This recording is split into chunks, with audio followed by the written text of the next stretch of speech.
Welcome to the celebration of the publishing of the new book titled The Making of Modern Korean Art, The Letters of Kim Tschang-Yeul, Kim Whanki, Lee Ufan, and Park Seo-Bo, 1961 to 1982. Before I begin, kindly silence all your noise-making devices if you haven't already. It is my pleasure that we're able to bring together the contributors of this seminal book to share new scholarship on the role these four pioneering artists played in the building of a modern identity of a nation through their artistic and intellectual exchanges in the wake of a series of tumultuous historical events. The book includes newly translated, previously unpublished correspondences among the four titular artists, co-edited by Yeon Shim Chung, professor of art history and theory at Hongik University in Seoul, and Doryun Chong, artist director and chief curator at M+ Hong Kong. Kyung An, curator of Asian art at the Solomon Art Guggenheim Museum, New York, also contributes to this title. Published by Gregory R. Miller & Co., the title is a new milestone in the field of modern contemporary Asian art, providing a comprehensive English language survey of Korean abstraction that further contextualizes the best-known dansekwa as one part of diverse and robust post-war Korean art movements.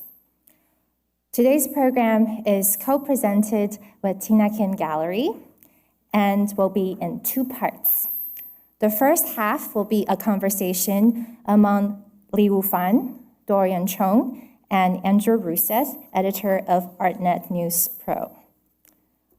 Doryun will be joining us on Zoom, as you can see, and Mr. Lee will speak in Korean with the assistance of Asal Lee, who will illuminate us with Mr. Lee's words in English. We will learn from Mr. Lee his first-hand accounts of his friendship and camaraderie with Kim Tschang-Yeul, Kim Whanki, and Park Seo-Bo in establishing the foundation of Korean abstraction, a direction that all of them are now known for, but not necessarily how they started.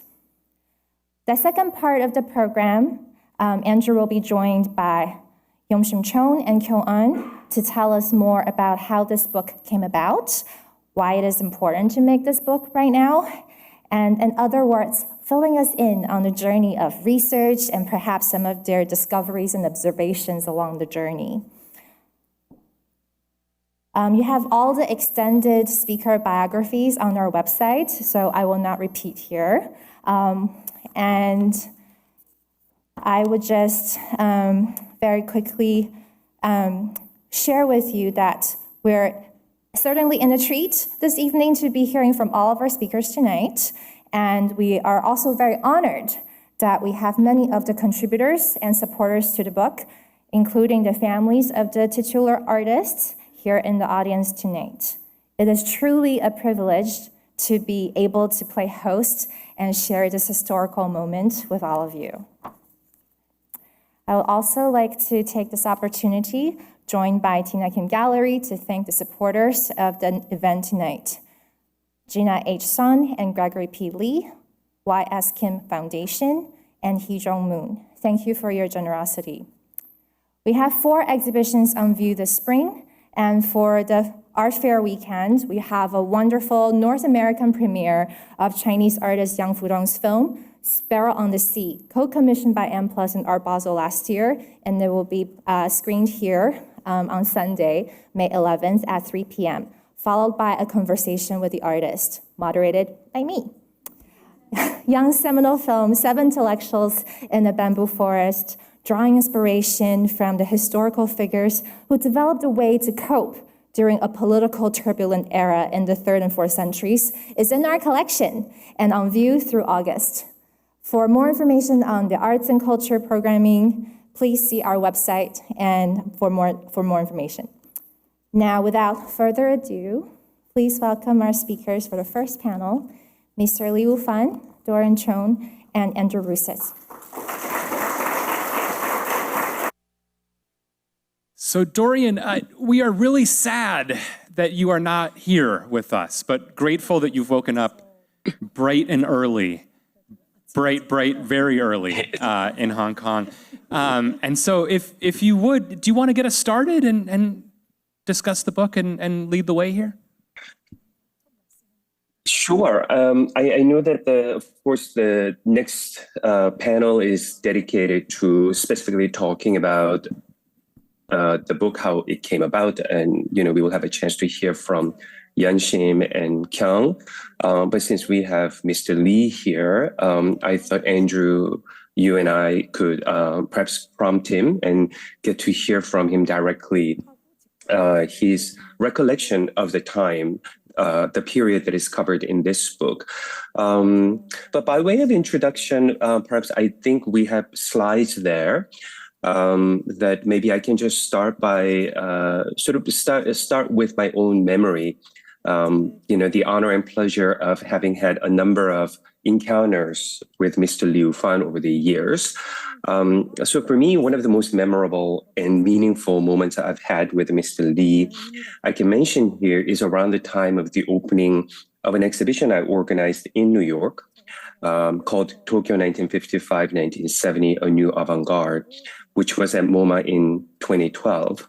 So the exhibition was a historical survey of important movements and tendencies in the Japanese capital in the post-war years. So I have a very fond memory of walking through that exhibition with Mr. Lee just before the opening in November 2012, and looking at the different sections dedicated to the surrealist turn in painting in the early post-war years, and artist collectives like Chiken Kobo, Experimental Workshop, Gutai, High Red Center, Fluxus, and Monoha, which you can see in the slide that you're looking at right now, including the important work by Mr. Lee from 1969 called Relatum, formerly Phenomena and Perception A. So Mr. Lee told me at the time that the exhibition captures how he remembered that art scene in Tokyo at the time, which was full of dynamic energy and diverse experimentations. And to this day, I remember it as his comment as the best compliment that I got for that curatorial endeavor of mine. So soon after that, I moved from New York to Hong Kong to start working on a new museum project called M+, which finally opened in November 2021. And it's a M+, for those of you who haven't had a chance to visit, is a new museum dedicated to contemporary visual art and culture. And a large part of my work and my colleagues' work was to build a brand new permanent collection. And that work that you're just looking at from 1969, we're really honored to have that as part of the permanent collection. And also this work from 1972, another work titled Relatum. I also feel really incredibly privileged to have been present at some of the most significant projects Mr. Lee has done in the last decade and a half, such as his 2011 retrospective at the Guggenheim Museum in New York, curated by Alexandra Monroe, an important mentor for me and many other curators, and his stunning site-specific installation at the Palais de Versailles in 2014, and most recently his 2022 retrospective at the National Art Center in Tokyo. And I hope that we will have a little bit of time during this conversation to hear from Mr. Lee about these more recent projects as well. But enough of that very long-winded intro. But to start off this conversation, and given the context of today's conversation being, of course, the publication of a brand new book and an accompanying exhibition at Tina Kim Gallery, The Making of Modern Korean Art, I would like to ask Mr. Lee the first question. Mr. Lee, could you please share with us how you met the other artists that are featured in the publication and the exhibition, and how you remember them and their work in the early years?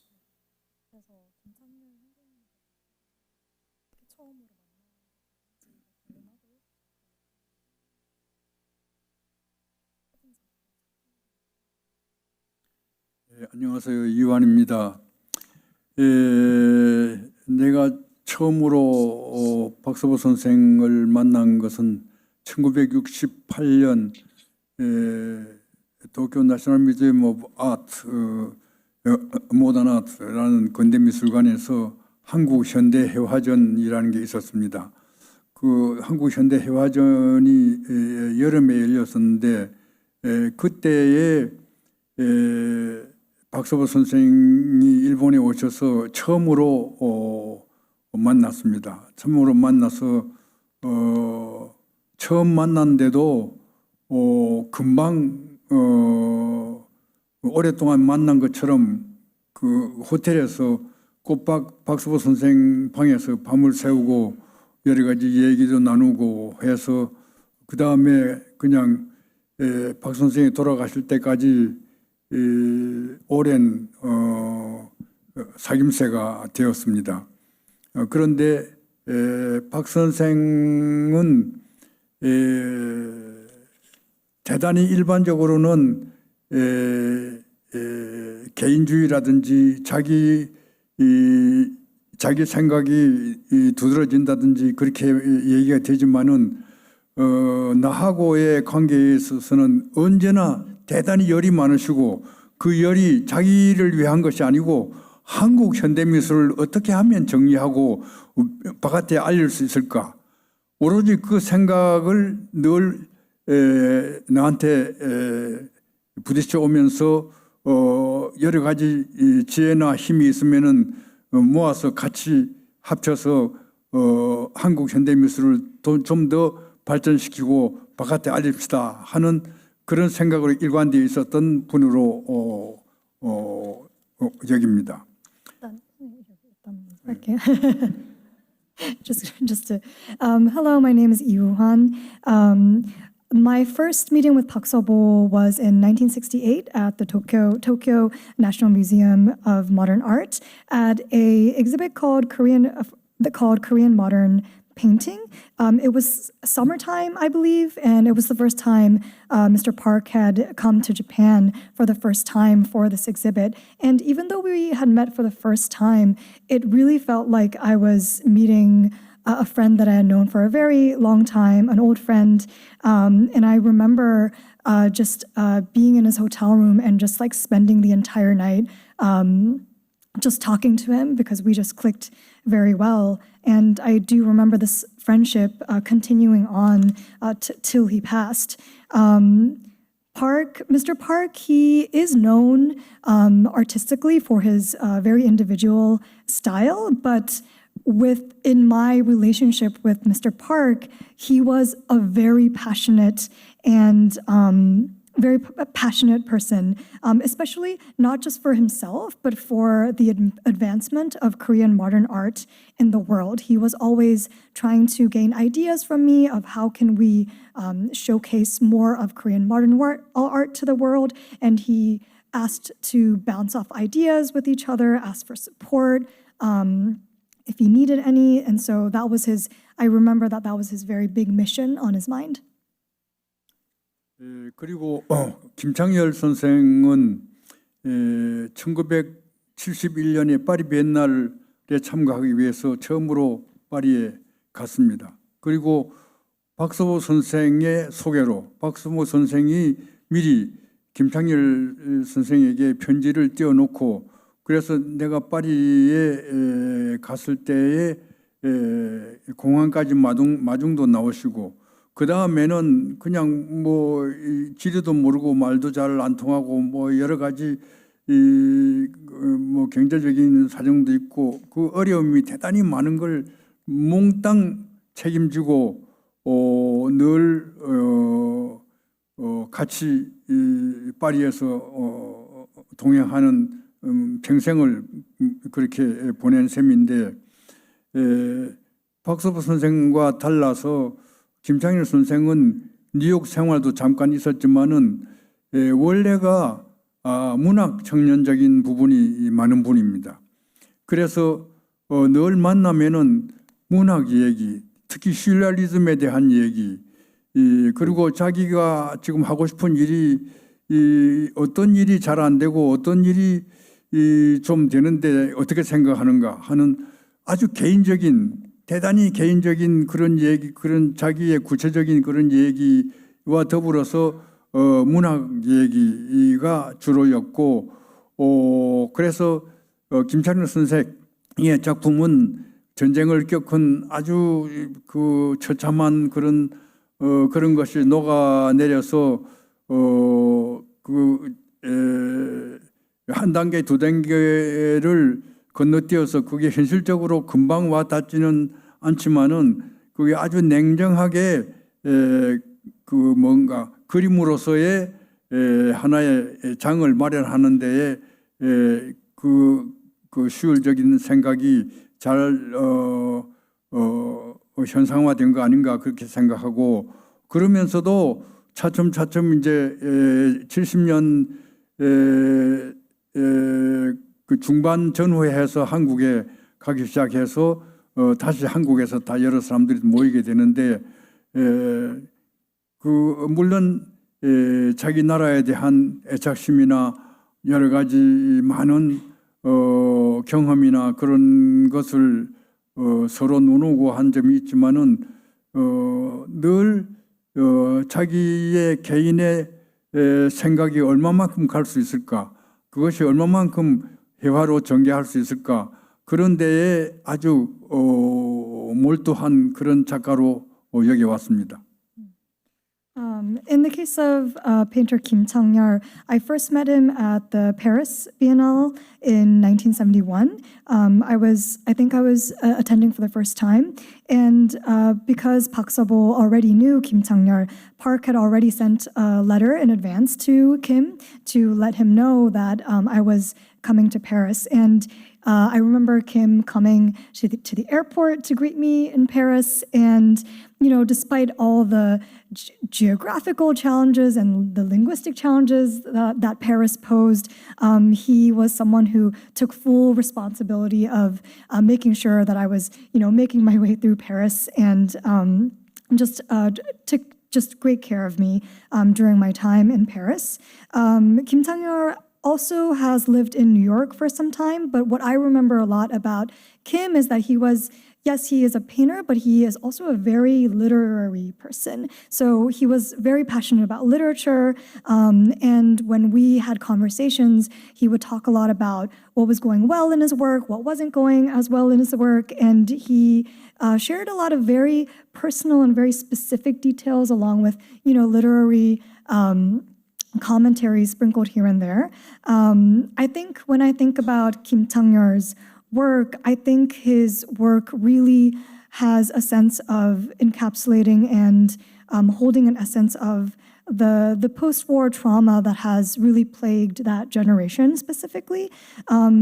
Sometimes I feel if you look at his work just from a first glance, it may not come across as super intuitive, but I think he is a person who has really expanded through his experimentation what the notion of painting actually even means through his work.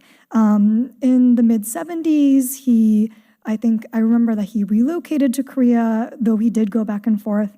And the both of us, yes, we have, as people, a part of the diaspora, like we have talked about, our love for our country and for Korea, but I think he reminds me of a person who really tried to stretch how much he could encapsulate in his individual thoughts and thinking into his painting. I'm so glad to hear this picture of Mr. Park and this immediate connection you had, because it comes through in the letters. We see from very early on, you're writing very intimately to each other. I love, there's this line in 1973 where you write, Mr. Park, I believe you may become even lonelier as time passes because there is no one showing you the way or following in your footsteps. You must carry on and persevere according to your convictions. Mr. Park, you must bear the burden. And I'm really curious, something that comes through in these letters is just the immense challenges you all were facing, political, financial, practical, just filling out forms even, to deal with biennials. I'm curious, when you look back on the 60s and the 70s, what are the challenges that you recall that you and Mr. Park and Mr. Kim were battling together?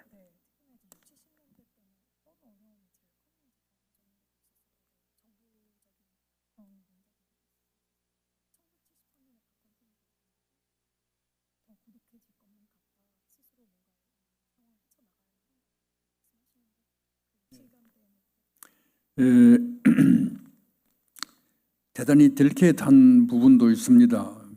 그래서 정확하게 얘기하기는 어렵지만은 우선 말씀드리고 싶은 것은 박수보 선생뿐만이 아니라 김창렬 선생도 그렇고 그리고 당시에 내가 아는 윤영근 선생이나 정상화 선생이나 특히나 김한기 선생님은 이미 많은 캐리어를 가진 작가들이었고 나는 일본서 늦게 시작했기 때문에 거진 무명으로 있던 사람입니다. 물론 조금씩은 활동을 시작했지만은 아직 알려지지 않은 그런 상태여서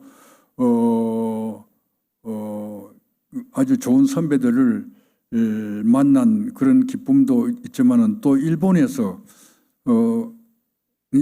겪은 것 그리고 이제 바깥과 연계는 우리나라보다는 조금 더 소통이 좀 더 되어 있는 데에서 경험했다는 것이 있기 때문에 외국에 돌아가는 어떤 그 상황이라 그럴까 현대미술의 흐름이라 그럴까 그런 데에 대해서는 내 나름대로 어떤 의견이 있어서 특히나 일본에서는 구타이라는 아주 1950년대부터 새로 일어났던 그런 아주 그 자극적인 운동이 있었기 때문에 거기에서 내가 느낀 것 같은 것을 전하면서 한국 현대미술이 미술의 어떤 참조가 될 수 있을까 그런 얘기를 많이 나누게 되었고 그래서 내가 71년경인가 이제 한국에 처음으로 나가게 됐는데 그때 나가서 내가 본 것하고 나가기 전에 이미 편지도 띄우고 해서 여러 가지 서로 주고받는 그런 과정에서 조금씩 나중에 말씀드리겠지만은 내 자신도 한국 미술을 처음으로 접했을 때 일어나는 여러 가지 혼란이라든지 혹은 뭐라 그럴까 잘 정도는 안 되는 그런 생각에 부딪히기도 하고 하면서 서서히 사귐이 시작되었습니다. 조금 후에 다시 또 얘기하겠습니다. So it's quite a delicate question. So I think it's hard to like pinpoint exactly what the specific challenges were. But I do want to say that at the time, not only Park and Kim, but there were artists such as Yoon Young-gun, Jung Sang-hwa, and Kim Hwan-ki, who were also who were more established than I was at the time. And I started a little bit later in my career, and I was someone who was not really well known in Japan at the time. And so, though I loved meeting our artists who were more established than I was, but I think for me, starting out my career in Japan allowed me to incorporate my experiences of being in Japan, and because Japan was still a little bit more open in the art world than Korea was at the time, and was a bit more they were more in line with what modern art trends were. So I was able to, I think, form my own opinions about what was happening in Japan at the time. For example, in Japan, all the way starting from the 1950s, there was a movement called the Kutai movement, which was a very progressive movement. And so I was thinking, how does this movement work in the context of Korean modern art? Is this something that we can also, incorporate? And so I believe my first time actually going to Korea to was in 1971, and in that period, I remember having like written correspondence with like Park and Kim, like before I went and like after I left, and I do remember that period because it was my first time encountering, modern Korean art. I think there was definitely a period of confusion, a bit of disorientation of like what that meant in context of what I was learning in Japan, which I will try and extrapolate on a little bit more. 내가 말씀드리고 싶은 것은 탄색화가 갑자기 나온 것처럼 여기서는 안 된다는 얘기를 하고 싶기 때문에 이런 얘기를 합니다. 이미 박서보 선생은 일찍이 파리에 와서 파리에서 여러 가지 인포메를 경험도 하셨고 또 김창렬 선생도 뉴욕을 거쳐서 파리에 왔기 때문에 외국에 대한 동향도 알고 김학의 선생은 이미 벌써 파리에 계시다가 뉴욕에 와서 작품을 하고 계셨고 그 외 정상화 선배도 일본에 와 있었습니다. 그러니까 외국과의 완전 단절이 아니라 어느 정도는 소통이 되고 있는 그런 상태였지만은 당시에 세계의 미술의 흐름이 아주 복잡하게 많은 변화가 있던 그런 시대입니다. 많은 변화가 있던 그런 시대여서 박서보 선생이나 하종현 선생도 출품을 했던 1968년 한국현대회화전이라는 일본에서 있었던 그 전람회에서 젊은 분들이 출품한 건 대개 기하학적인 업아트 계통이었습니다. 그 업아트 계통이었는데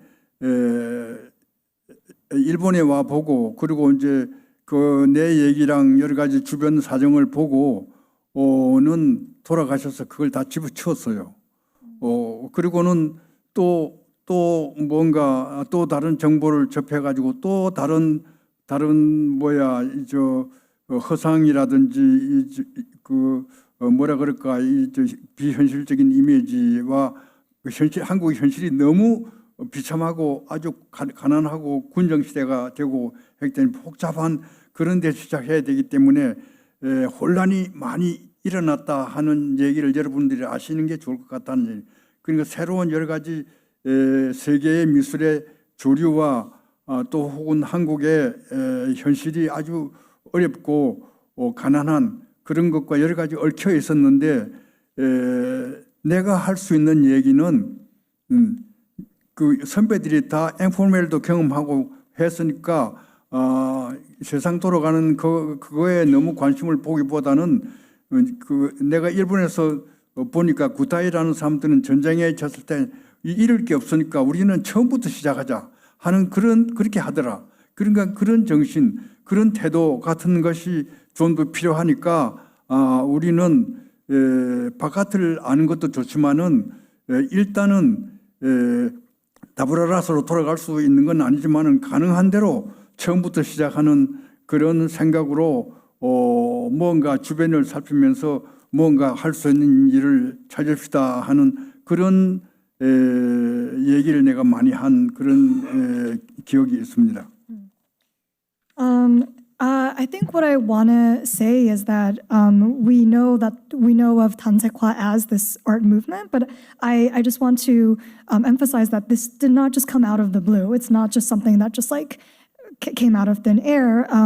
For example, Park Seo-Bo and Kim Tschang-Yeul, they were all in some ways connected to the international art world. It wasn't like, they were completely cut off. Park Seo-Bo came to Paris, experienced the informal movement. Kim Tschang-Yeul was in New York and Paris. Kim Whanki was also in Paris and, settled in New York. Chung Sang-hwa was also in Japan. So they were not like entirely cut off of communication with the outer art world. But I want to say that I think the art world of the world was undergoing a great period of change, and I think this period of change really forced all of us to reconsider like what our approaches were.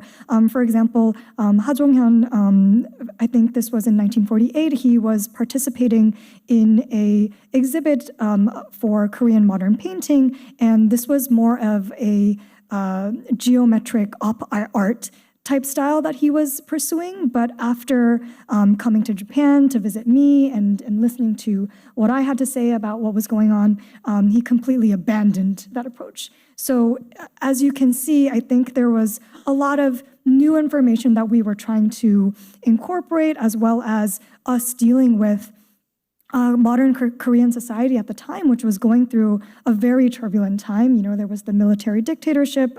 We were trying to come out of extreme poverty right after the war. And so I think there are just many, many historical threads here that really influenced how we were approaching our work. And so I think for me, and I think for I don't want to speak for everyone, obviously, but I think we were of the mentality that because we were such a scrappy country and starting from so little, I think we were coming from the standpoint of we have nothing to lose.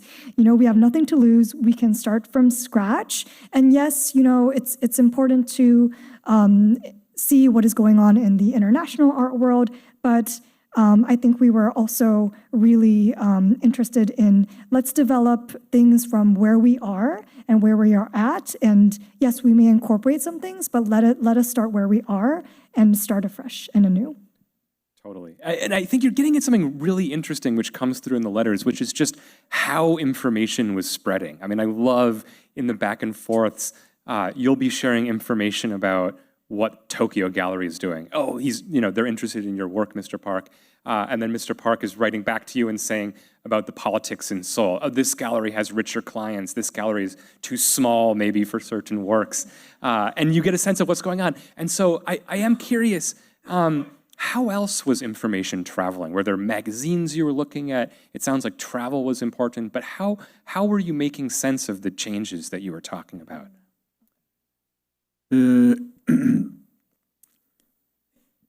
약간 이게 델리케이트하지만은 내가 처음으로 한국 71년인가 갔을 때는 서울대학에도 홍익대학에도 가니까 아트 인터내셔널, 아트 인 아메리칸이 그런 잡지도 있지만은 일본 잡지가 너무 많이 진열이 되어 있었습니다. 그런데 71년에 내가 가고 72년부터는 일본의 화랑 주인이라든지 비평가라든지 작가들을 동반해서 몇 번을 가기 시작했는데 그 일본의 잡지들이 많았다는 것은 일본의 영향이 꽤 있었다는 얘기를 하고 싶은 거고 그리고는 이제 일본 비평가나 화랑 주인들을 데려가면 일본 것이 되리라고 생각하기 쉬운데 거꾸로였습니다. 그 야마모토 사장이라는 분은 동경화랑 사장이라는 분은 옛날 2차 대전 전에 일본 군인으로 청진에 진주한 그런 경험이 있기 때문에 한국에 대한 애착이 있는 분입니다. 그리고 한국을 상당히 아는 분입니다. 그래서 그분이 보고 너무 가난하고 너무 군정하여서 어렵게 지내는 작가들을 보고 자기가 어떻게 하면 무언가 도울 수 있는가. 그래서 죽을 때까지 우리나라의 젊은 작가들을 위해서 자기가 할 수 있는 일은 가능한 대로 많이 해봐야 되겠다. 그리고는 물심양면으로 많이 전람회도 꾸미고 심포지움도 꾸미고 무슨 개인전뿐만이 아니라 그룹전도 꾸미고 별의별 일을 다 화랑도 도우고 작가도 도우고 그래서 한국 현대미술에서는 그 당시에 압도적으로 많은 힘을 실어주었습니다. 그렇다고 일본화되는 게 아니고 거꾸로 일본 냄새 나는 거는 전부 다 저 작품 저런 거는 없으면 좋겠다. 저런 건 안 했으면 좋겠다. 그런 게 일본 비평가나 일본 화랑 주인이 옴으로 해서 거꾸로 일본적인 냄새가 싹 다 가시게 되었습니다. 그건 여러분들이 잘 아셔야 돼요. 그 전에 일본의 냄새 났던 것이 아닌 게 아니라 있었는데 그러나 그것도 하나의 경험이고 과정이었는데 그것이 이제 일본 화상을 비롯해서 비평가 작가들이 들어가면서 이런 분위기, 이런 느낌이 아닌 게 더 훨씬 아닌 게 더 강하고 더 좋더라. 예를 들면은 그냥 그 이동엽이라든지 허황이라든지 그런 작가들이 뿌옇고 애매하게 희끄무리하다든가 그런 작품들에 제일 관심이 많아져서 점점 나중에 모아서 그것이 이제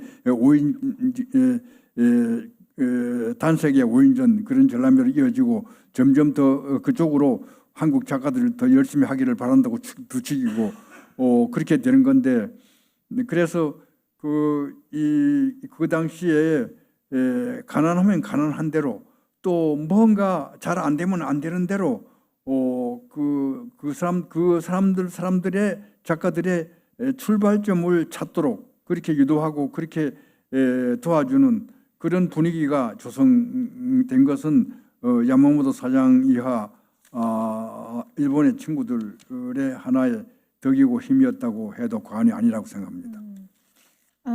So again, a pretty delicate question, but I do want to say one thing I want to mention is that in 1971, when I told you that I was first in Korea, when you went to the premier university, the art universities such as Hongik University or Seoul National University, there were magazines like Art in America, but there were also many magazines from Japan.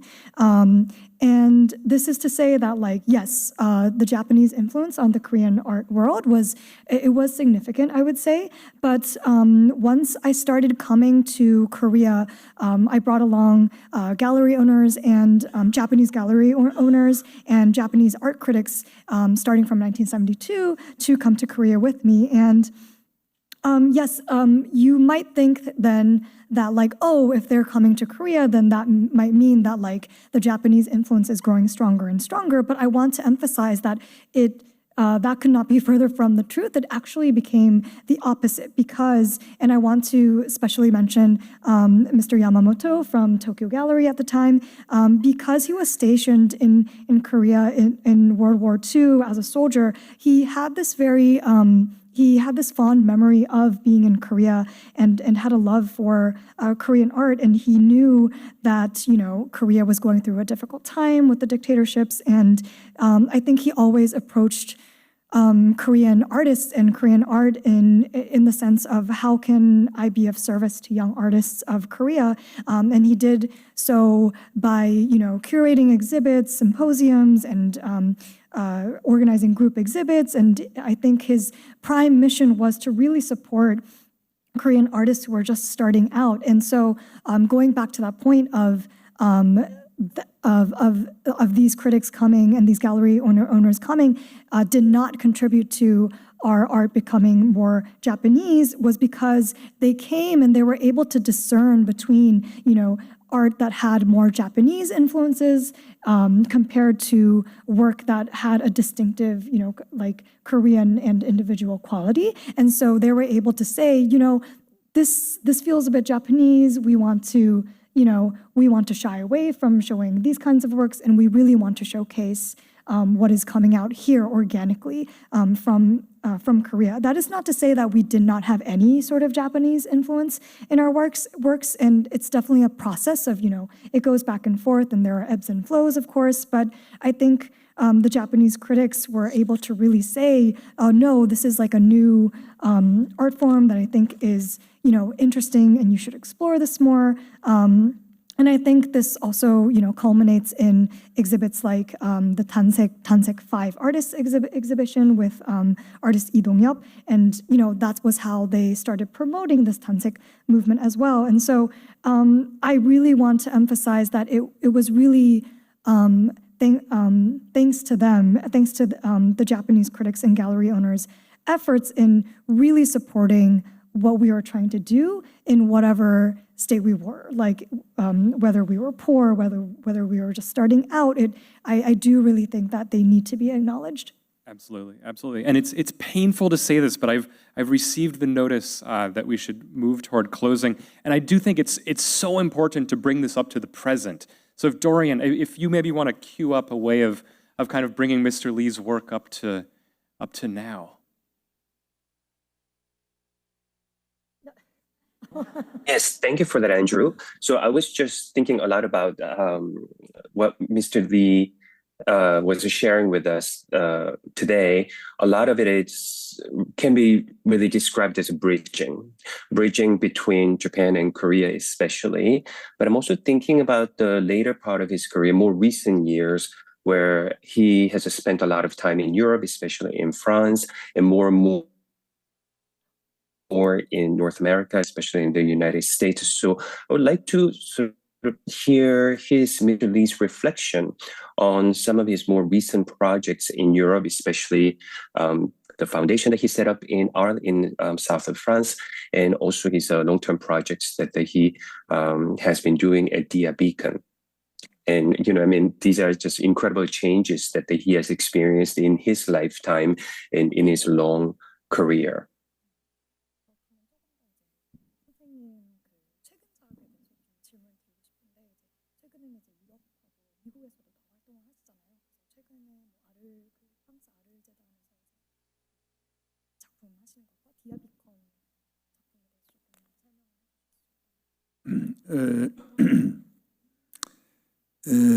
나는 한국에서 태어나서 20살까지 살다가 어쩌다가 일본을 가서 일본서 대학을 다니고 그리고 활동하게 됐는데 그러다가 71년에 처음으로 파리 비엔날을 계기로 유럽에 발을 디디놓기 시작했고 그 다음에는 72년만 빼고 73년부터는 처음에는 1년에 한 2, 3개월, 그 다음에는 3, 4개월, 그 다음에는 5, 6개월이 넘게 외국을 돌아다니는 신세가 되어서 오늘날에 이르렀습니다. 그런데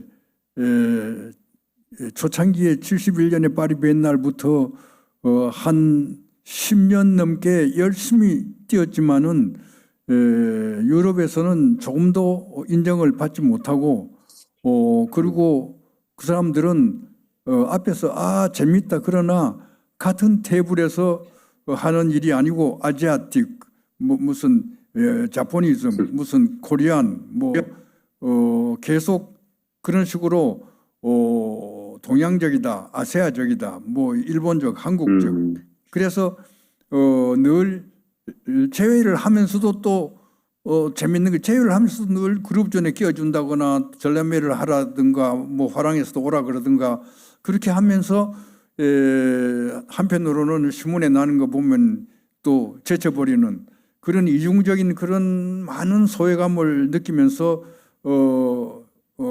부딪혀 왔는데 또 하나는 내가 언급하지 않을 수 없는 것이 일본에서 나를 잘 받아들이고 좋다 했으면 안 갔을 이유도 있어요. 근데 일본에서 조금 이름이 나기 시작하니까 저 사람은 조세행진이라는 말이 있는데 한국 사람이다. 어쩌다 그래서 거기서도 또 이게 문제가 생기고 그러니까 유럽 가나 일본에 있으나 한국에서는 또 도망자로 취급하고 일본에서는 침입자 취급하고 유럽 가면은 저건 또 이방인이라고 하고 설 땅이 어디 가도 없는 그런 느낌, 대단히 소외감이라든지 외로움 그런 걸 느끼면서 느끼면서도 또 재밌는 것이 완전히 차버리는 것이 아니고 유럽에서도 이 오라고 한편은 오라 그러고 한편은 차버리고 그런 양의적인 그런 경험 아래서 오랫동안 작업을 해왔는데 그런 양면성에서 살아온 그 자체가 어떤 의미에서는 나한테 작품을 계속하게 만들고 그리고 새로운 자기 나름대로의 작품을 마련하게 만든 그런 상황이었다고 생각하기 때문에 결코 부정적으로 생각하는 건 아니고 오히려 그런 마이너리티가 가진 것을 거꾸로 힘으로 해서 살아남는 그런 걸 배웠고 아마 나뿐만이 아니고 한국의 우리 동료들이나 선배들도 다 그런 어려운 그런 상황 속에서 살아남는 그런 지혜가 한국인들의 DNA에 있는지 모르겠지만은 그런 것이 하나의 힘이 되었지 않나. 그리고 특히 반도의 기질이랄까. 그건 늘 이렇게 바람을 맞고 많은 별 여러 가지 영향이나 무슨 남에 대해서 침략도 받고 하지만 거기서 살아남는 그런 지혜가 미술에도 아마 많은 영향을 끼치고 그게 좋은 결과를 낳지 않을까 그렇게 생각합니다. So I was born in Korea, lived there till I was 20, and then went to Japan, went to university there, and started my career. Like I was mentioning, in 1971, with the start of the Paris Biennale, I started setting foot in Europe. And from, I think about like 1973 onward, I've been spending 3 to 4 months to sometimes even like 5 to 6 months a year working in foreign countries. But I think that even though I was, working pretty relentlessly, over a decade, I didn't feel that I was that my work was being properly acknowledged in Europe. A lot of European critics would say, oh, that's really interesting, that's like really fun. But then they would say things like, oh, but it's like Asian and it's very Korean, or, and so, they would just like, they would sometimes just like stick me in group exhibits, and, it would be a very, a dual response. I think there was an ambivalent response, I think, to my work. And, like they would, in person, they would say like, oh, this is like so great, blah, blah, blah. But then like there would be no mention in the press, something like that. So I think there was definitely like an ambivalence there, I think. But also in Japan, even when my work was getting to start being more acknowledged in Japan, then there were also discourse about, oh no, but this person is a Korean in Japan. And so in Japan, I was seen as, someone who was, someone who just was like a foreigner. And then from a Korean perspective, some people would point the finger and be like, no, you're a person who escaped from Korea, and then in Europe, people would be like, oh no, but you're like always a foreigner, So I think there was a real sense of loneliness that came from not feeling like I had any place that I belonged. So yes, like I think in Europe especially, there was this push-pull sort of response and ambivalence to my work. But I do want to say that because I have lived that sort of life, this nomadic sort of existence, going from country to country, from culture to culture, that I think that has actually become a driving force of my creativity and the driving force behind trying to keep on creating works that was new and that was interesting to me. And so I don't reflect upon that time or my life as negatively. And I think there is something to say about being a minority in a culture where that can actually be used as a strength. And I don't know if like Koreans all have this, but I think there is something particular in our DNA of being, a part of a population that has for generations and centuries been a part of this existence of being on a peninsula where, we're prone to a lot of attacks from foreign forces and, a lot of things. But I think we have been able to persevere through a lot of challenges and a lot of things. And I think for a lot of Korean artists too, I think that is also like a driving force in that perseverance and drive to keep going. 간단히 뭔가 질문에 있었던 구겐하임이나 니아비콘의 출품한 작품에 대해서 한두 마디 하겠습니다. 니아비콘의 한 3년 전에 초기 내 70년, 60년 후반기부터 초기 작품 조각을 설치했는데 그것을 보고 오는 지금은 아무도 서양의 흉내라든지 어디 누구 뭔가 어쩌다 그런 얘기가 아니고 오늘날은 그 자체를 봐주는 그런 비평도 읽었고 또 벨사유에서 조각 전람회 할 때도 그랬는데 내가 한 조각의 특징은 자연석이라든지 산업사회가 만들어낸 철판이라든지 그런 산업사회가 만든 것과 자연을 관계시키는, 그러니까 이거는 어떤 의미나 무슨 이데를 나타내는 것이 아니고 그 이데나 의미가 깨진 상태에서 어떤 물질이나 공간이나 그런 것이 어떻게 존재하는가, 어떻게 성립되는가 하는 것을 나타내는 그런 작업이었기 때문에 그것이 일본말로 하면 모노라는 건 물질이라는 뜻인데 물질 혹은 영어로 하면 메타에 가까운 그런 뜻인데 그 종래에는 근대주의적으로 보면은 많은 작품이 어떤 언어로서 포섭된 언어를 나타내는 것으로서의 오브젝트 작품이 되었었는데 언어로 포섭하기 힘든, 그러니까 그 돌이면 돌 자체, 철판이면 철판 자체, 그걸 언어로 뭔가 의미하기 힘든 그런 부분들을 끌어내서 어떻게 형성되고 어떻게 그것이 현상화하는가 하는 것을 나타내는 것이 나의 조각의 특징이고 또 크게는 일본의 모노화의 특징이기도 합니다. 그러니까 어떤 뜻을 나타내기 이전에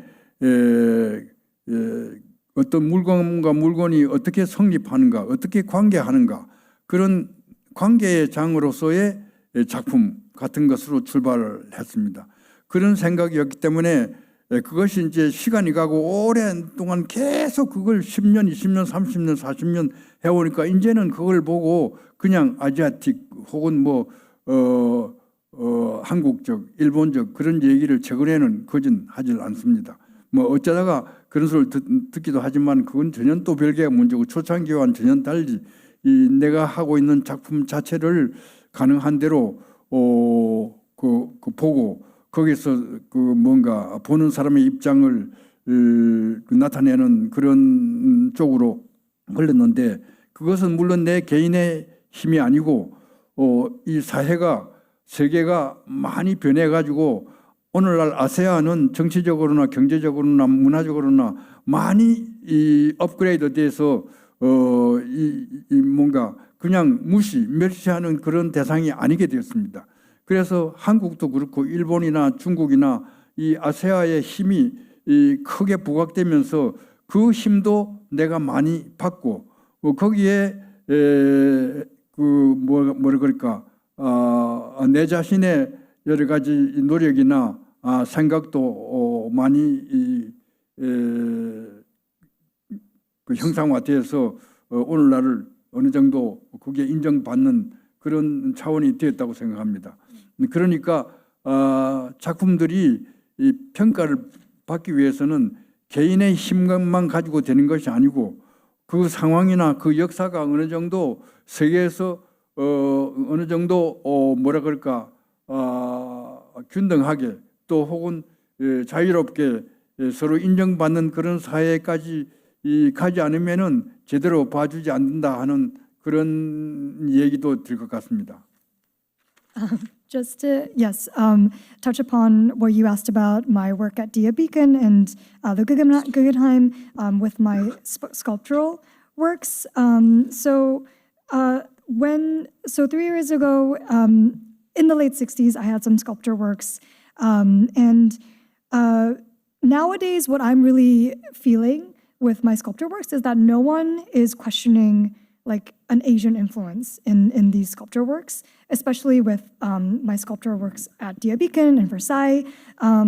Most of my sculpture works deals with, having industrial materials like steel and natural materials like stone in relation to each other. And my philosophy in working with these materials is to not impose any kind of specific meaning to these materials, but to see how they are in relation to each other, which connects to the philosophy of monoha, and mono being things. I think you can also interpret it as meaning material. But what I really wanted to touch upon is that sometimes there are things that cannot be represented by language alone, and I think there are certain moments when something transcends language, and I think that's what I'm trying to do with these materials that I'm putting together, to see how phenomena is in relation to each other in a sense where you can perceive this in a certain way that transcends language.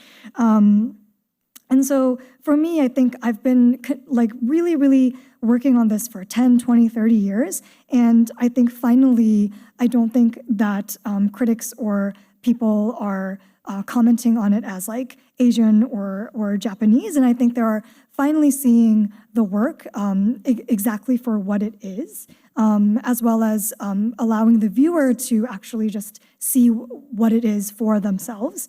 And I think this is also because this is due to my individual efforts, of course, but I think it is also important to comment that I am also benefiting from the power that Asian society has now too, in the world and in the art world as well.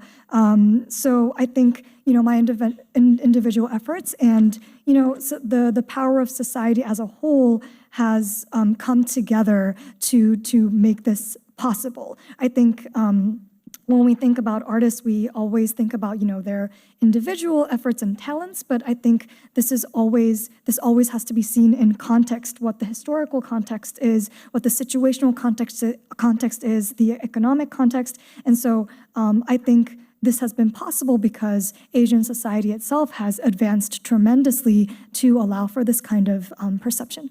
Yes, absolutely. And I think it's painful to say, because I would love to, I think I speak for all of us here saying, it's thrilling to be here in this moment when that's happening, when we see the summation of all of these decades coming into the context and the work getting seen in that way. So I would just ask everyone in the audience to join me in thanking Mr. Lee and Mr. Chung early in Hong Kong for being here.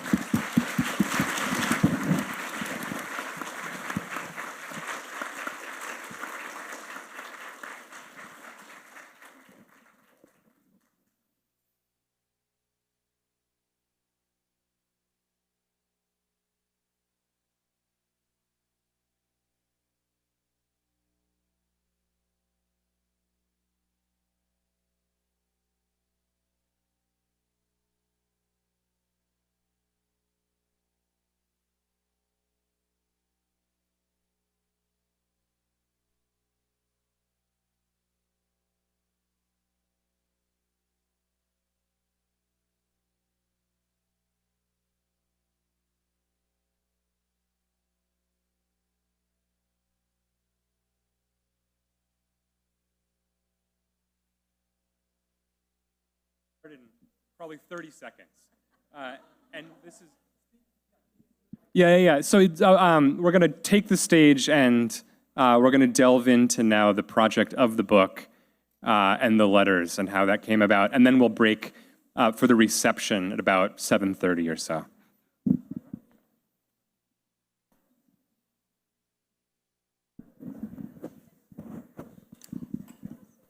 All right.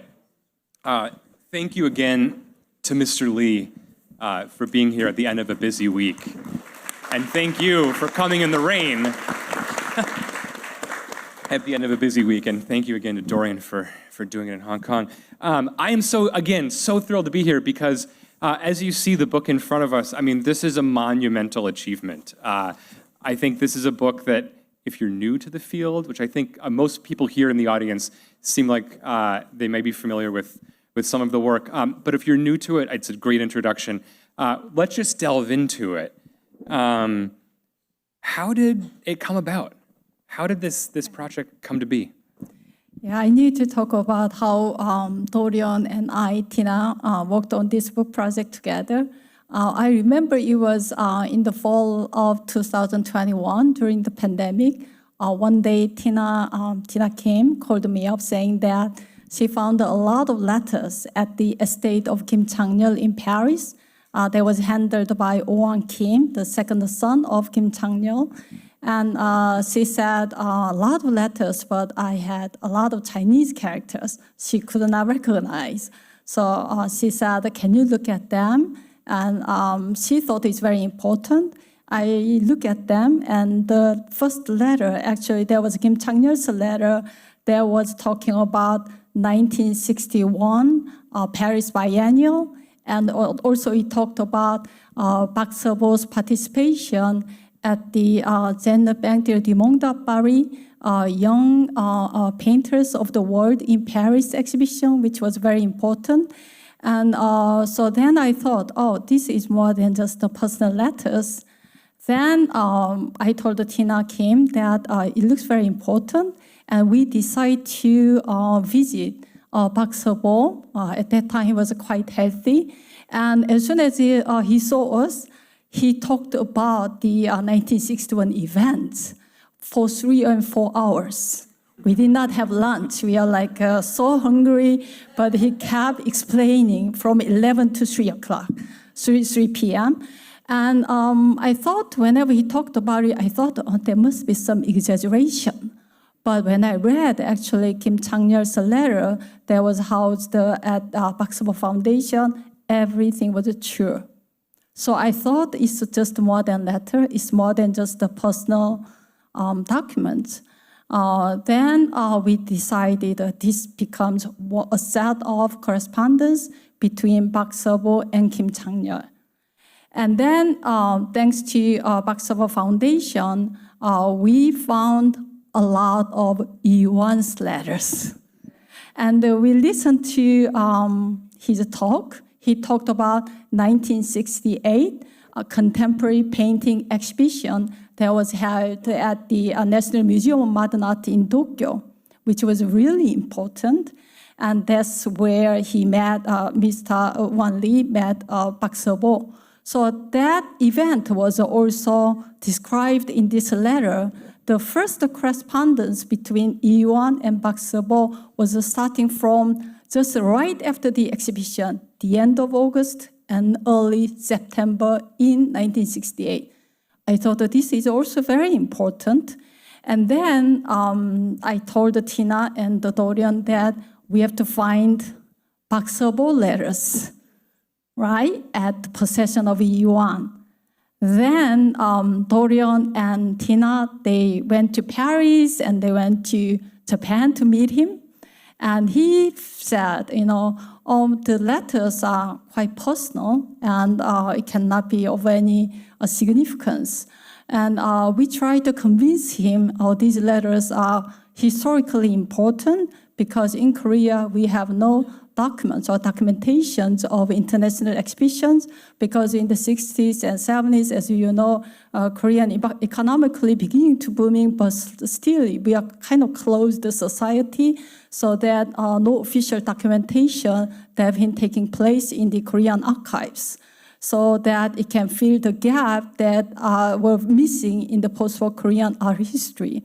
So he was still hesitant because the letters were written originally in a very personal voices. So we also understood that because all these letters are kind of private, we never write any letters or keep diaries to be released in public, right? If we knew that, we could write better.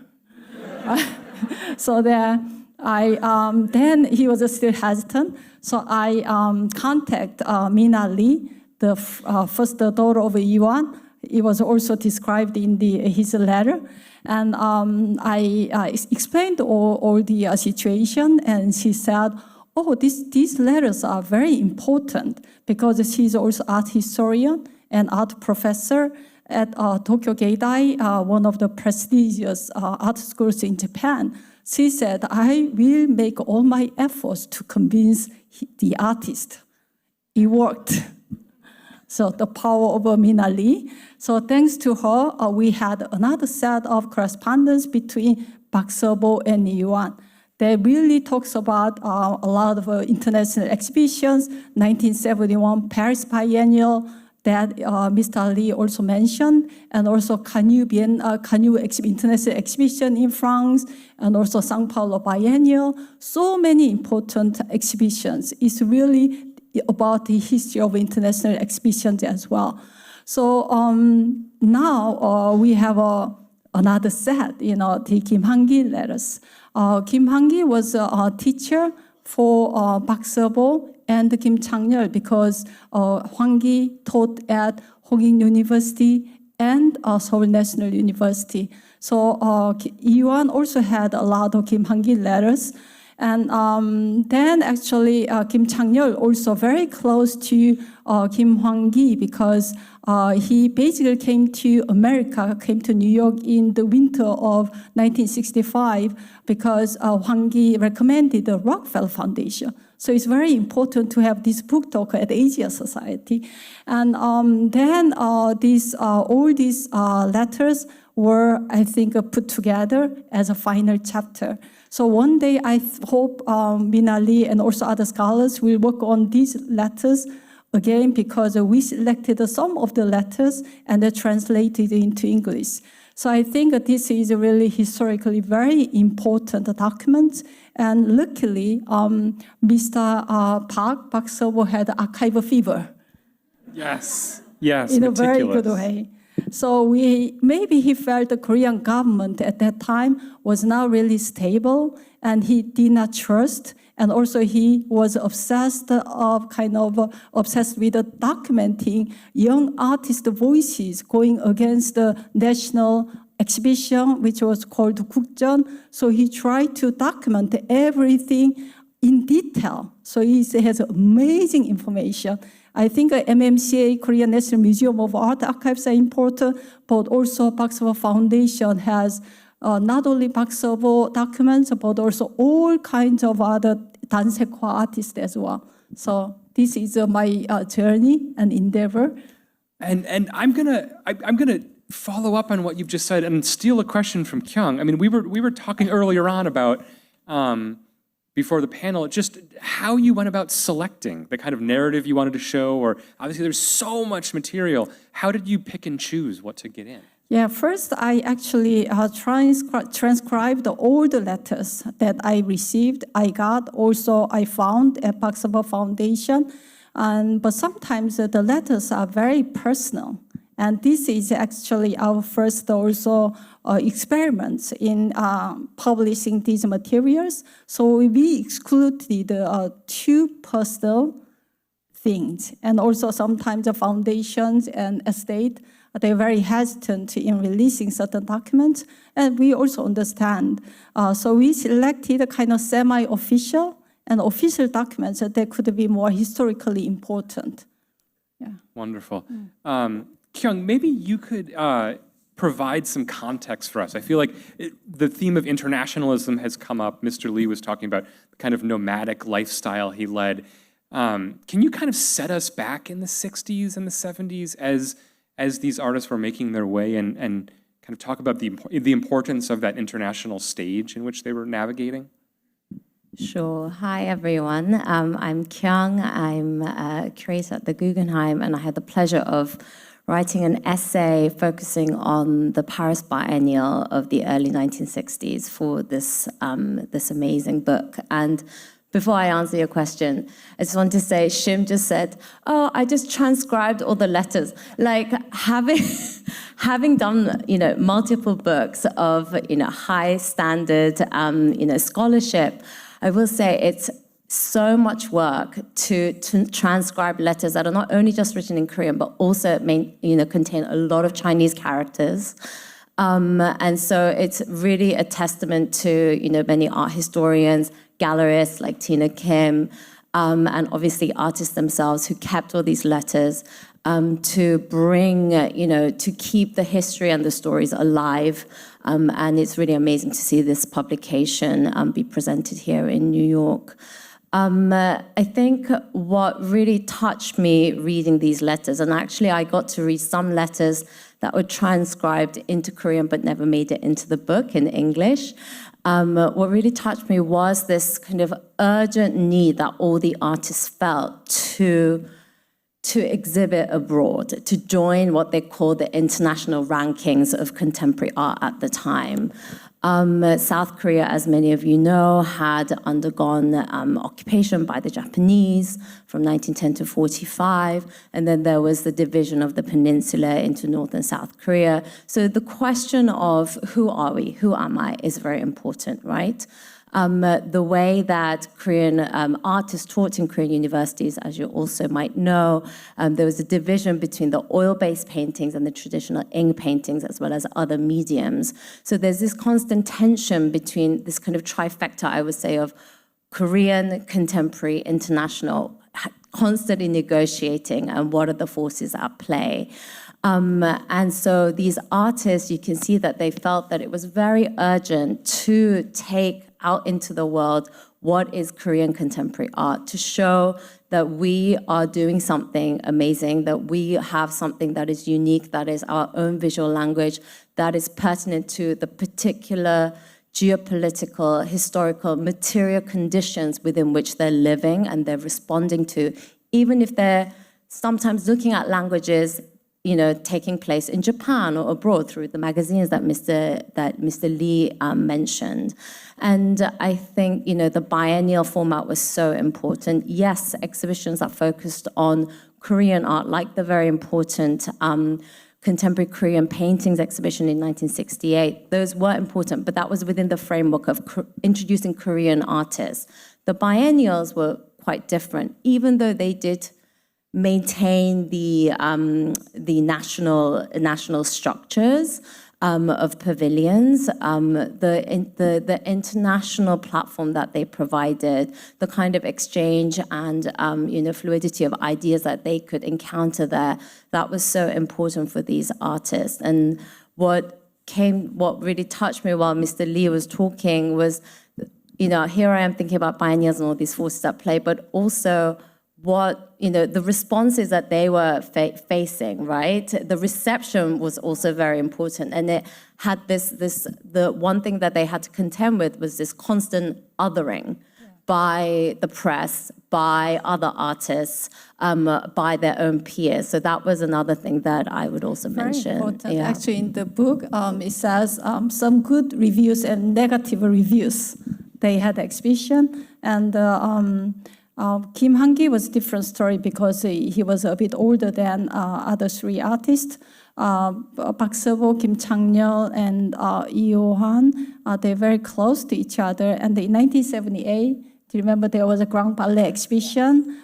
There was an international contemporary exhibition, art exhibition that was held at Grand Palais in Paris in 1978.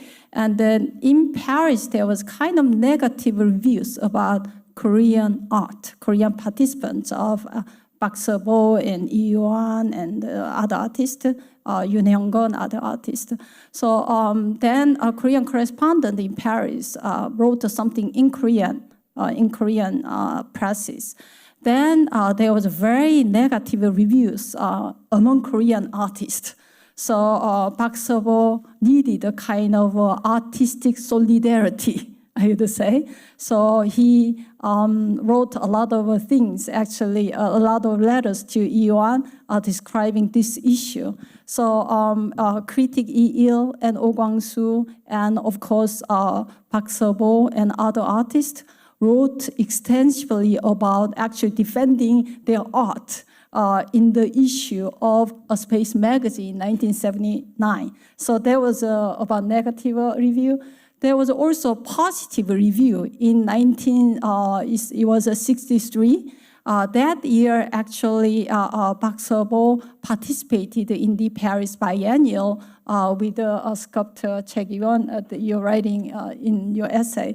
So at that time, André Malraux, who was also established Paris Biennial in 1959, was there to see Korean Park Seo-Bo painting and Chegyeon sculpture. And he had kind of positive comments. There was really big news in Korea. So a lot of Korean presses wrote extensively, André Malraux was very happy to see Korean paintings. So in a way, at that time, they're very sensitive about presses, but at the same time, they tried to get really a lot of reviews. As Yeon said, he took a lot of Japanese critics. Actually, they are Nakahara Yusuke and the Joseph Love. So Yeon too, actually those critics to Korea and Joseph Love wrote about the roots of Korean art into English. Yes. Actually, yeah. It's fascinating to see these artists very carefully look at who might be able to help them, how they want to be framed. Fascinating. Since we're in New York, I thought an interesting question for both of you might be how the artists engage with New York. I mean, we know that Kim Whanki was for a stretch living across the park. I think I'm probably pointing in the wrong direction, but he was on the Upper West Side. Kim Tschang-Yeul lived here for a little bit. What do we learn from the letters about how they felt about New York? No, you go ahead. Yeah. Actually, that is a really fun part to read Kim Tschang-Yeul letters about he was describing New York, because I lived here for 13 years. I'm very fond of New York as well. And he came to New York, and then he had a part-time job to support himself. And then also he was painting on his own. And he felt he wanted to escape from informal, around 1965. So in New York at that time, as you know, pop art, Andy Warhol was very strong, and conceptualism was spreading across the country. And so Kim Whanki saw primary structure exhibition at Jewish Museum, MoMA exhibitions. It's just amazing. He's writing everything in this letter. And then he did not like Andy Warhol so much. So, and also he found, because he knew about Paris, the Parisians love very good cuisine, good food. And in America, he found that American president and just ordinary people, they all eat, canned food. So it's like a very equalized society in a way. And he always said buildings are as very tall and the people are really humongously very tall. So he felt very tiny and all kinds of description. But he tried new experiments here in New York because he participated at the New York Avant-Garde Festival that was organized by Charlotte Moorman. You know Charlotte Moorman, right? Probably it was recommended by Nam June Paik because they all knew each other, and then they gathered together, had a dinner at that time together. So he was changing. He was escaping from informal, and he was experimenting. But just right before he went to Paris, it was in Kim Whanki letters. Whanki says, Kim Tschang-Yeul was living in December in this really heavy rainy day. I'm so sad he's leaving. It's very touching. And then just right before he went to Paris, as you can see, the current exhibition at Tina Kim Gallery, he made a kind of round shapes and like the formative shape of water droplets. And he did further experiments in Paris. So you can see that his life was changing. Artistic endeavors really were challenged in New York City. Whanki as well, he came to New York after he participated in 1963 São Paulo Biennial. He saw Mark Roscoe paintings there, and then he decided to come to New York afterwards.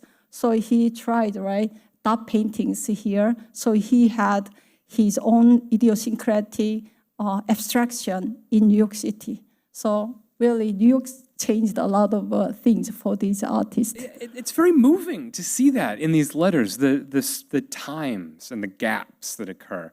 One thing that's really remarkable about the book that you pointed out to me earlier is the way it's designed. We see the letters, the postcards, in the size in which they were originally, which they exist. I'm curious about, again, for both of you, looking at these letters, what you can kind of learn from the way they wrote, meaning handwriting, but also just the nature of their communication. Were there surprises or or things you learned about the men?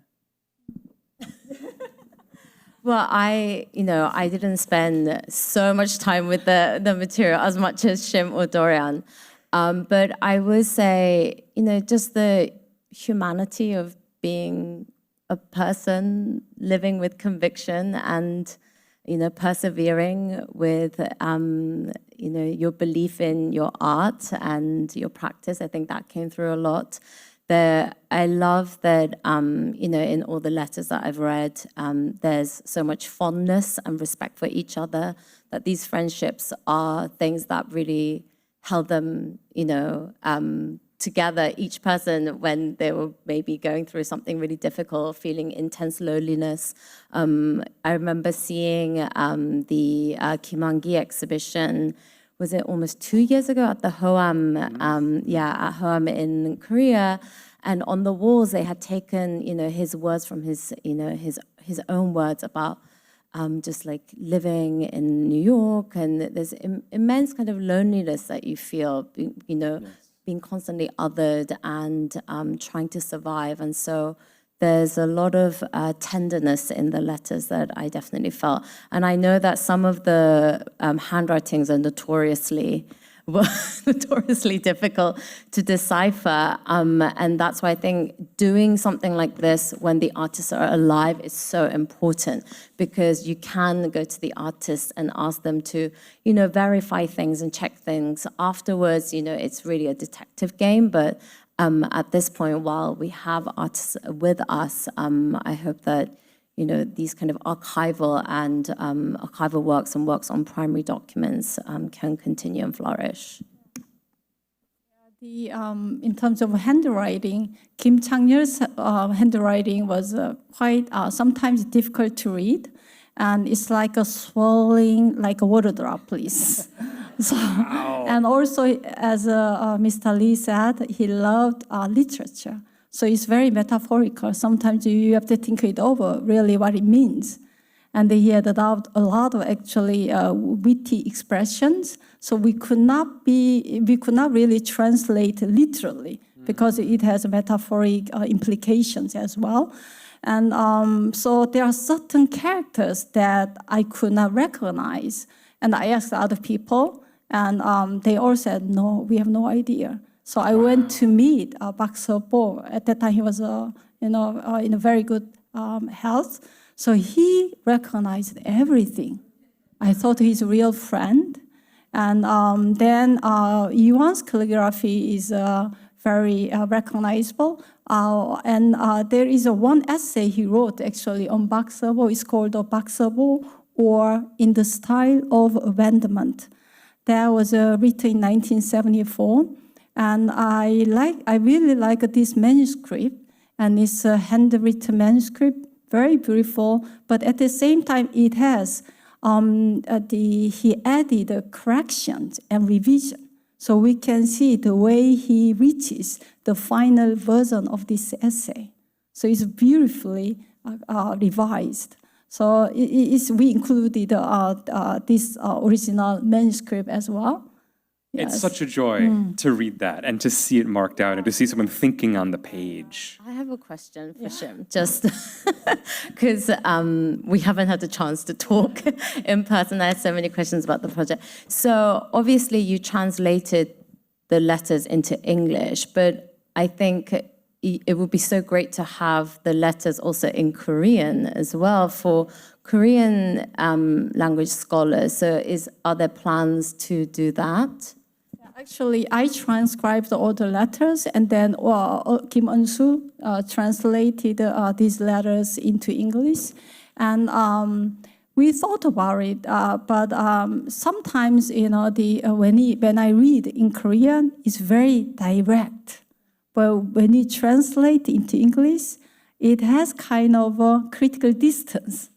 So I loved this kind of translation. So maybe in the future, it will take some time. We like to publish in Korean, obviously. But I also want to add that Mr. Lee talked about a loss of belonging in his talk. I really touched.